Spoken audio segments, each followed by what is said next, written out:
arrêté à ce stade. Donc vous voyez qu'à Bordeaux, des parents opposés à une lecture pour enfants par des drag queens, je vous rappelle, les drag queens dans un cabaret pour adultes, aucun souci, mais des drag queens qui font des lectures à des enfants en bas âge, ça n'est pas ok. C'est hyper perturbateur pour leur psychisme, et les parents qui refusent ça, qui s'opposent à ça, et qui évidemment font la bonne chose, ce sont eux qui sont victimes d'intimidation de la part de la police. Et donc Philippe Murer, économiste bien connu, interpelle le ministre de l'Éducation, Pape Ndiaye, en disant mais voilà, qu'est-ce qu'il se passe? Est-ce que c'est une obligation venant du ministère de l'Éducation? Et bien sûr, nous verrons dans un instant que c'en est une. Alors, dans le registre humoristique, il semble qu'il y a un test en préparation au ministère de l'Éducation en question pour déterminer si votre père est un complotiste ou un honnête citoyen. Donc, si vous répondez, comme dans l'image du haut, c'est un chien, vous êtes un complotiste, quelqu'un de dangereux. Ou si vous répondez, c'est un dindon, à ce moment-là, vous êtes un bon citoyen. Ce qui questionne, c'est cet exhibitionnisme, cette hypersexualisation forcenée de la part des élites, en plus dans un registre qui franchement fait pas tellement envie. Connaître les mœurs sexuelles de Lemaire, franchement, je préfère ne pas le savoir, tant qu'à faire. Dilaté comme jamais, au moins ça fait un bon slogan d'accueil partout où il va. Et puis vraiment, cette obsession d'hypersexualiser l'espace public. Donc maintenant, il y a une campagne d'affichage en France, la pénétration me fait mal, que faire? Vous avez des enfants de 3 ans, 6 ans, accompagnés de leur mère, de leur grand-mère, qui sont confrontés à ça, puis qui disent, mais c'est quoi la pénétration et pourquoi ça fait mal?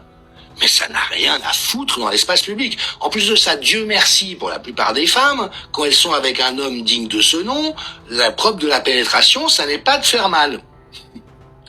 Ça peut arriver, bien sûr. Ça fait partie des dysfonctions qui existent. Mais vous voyez, de nouveau, c'est la manière de prendre en otage l'attention de la population. Et donc, en ce qui me concerne, j'aime bien cette réponse. Mon gouvernement est un ramassis de détraqués, mettant en place un agenda woke destiné à sexualiser les petits-enfants. Que faire? Parce que c'est ça la vraie question et c'est ça le vrai danger. Je rappelle au passage que l'agenda pédocriminel global de l'OMS et de l'ONU n'est pas un fantasme, ça n'est pas un mythe. Référez-vous à l'émission que j'ai déjà produite sur ce sujet. Et effectivement, Pape Ndiaye est en train d'imposer ça en France parce que les États y sont tenus. Dès lors qu'ils s'y sont engagés, au titre de différents textes et directives extrêmement pernicieuses, et il faut rappeler que Alfred Kinsey, le père de la théorie du genre, mais aussi de la soi-disant libération sexuelle, était un tortionnaire pédophile qui a torturé des nourrissons au nom de la science, et qui sert aujourd'hui encore de référence à l'OMS pour son programme pédocriminel. Alors évidemment, c'est noyé dans du jargon technocratique, l'éveil des enfants à la relation à leur propre corps, mais avec l'apprentissage de la masturbation dès l'âge de 4 ans, des informations sur le sexe oral et anal dès l'âge de 6 ou 7 ans, qui n'ont rien à faire dans le domaine de l'enfance. Alors je vous renvoie bien sûr à l'imposture des droits sexuels d'Ariane Biran, normalienne, philosophe, docteur en psychopathologie, qui l'a sous-titré La loi du pédophile au service du totalitarisme mondial.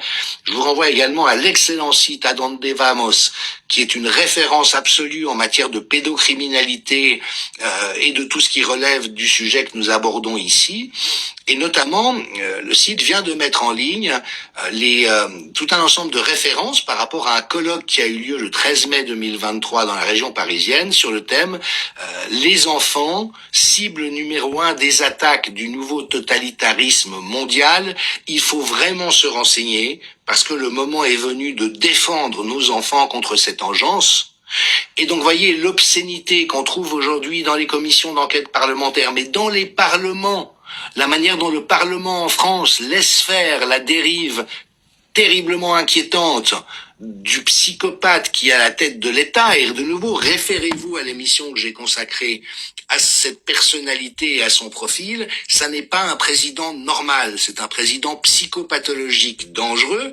Et la manière dont le Parlement ne réagit pas, dont la justice ne réagit pas, dont la société entière, ou plutôt ses élites dégénérées, ne réagit pas, est hautement préoccupante.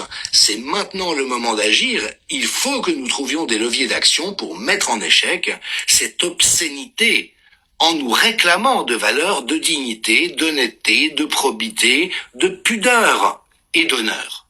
Parce qu'une société déshonorée et déshonorante n'est pas une société dans laquelle nous pouvons vivre.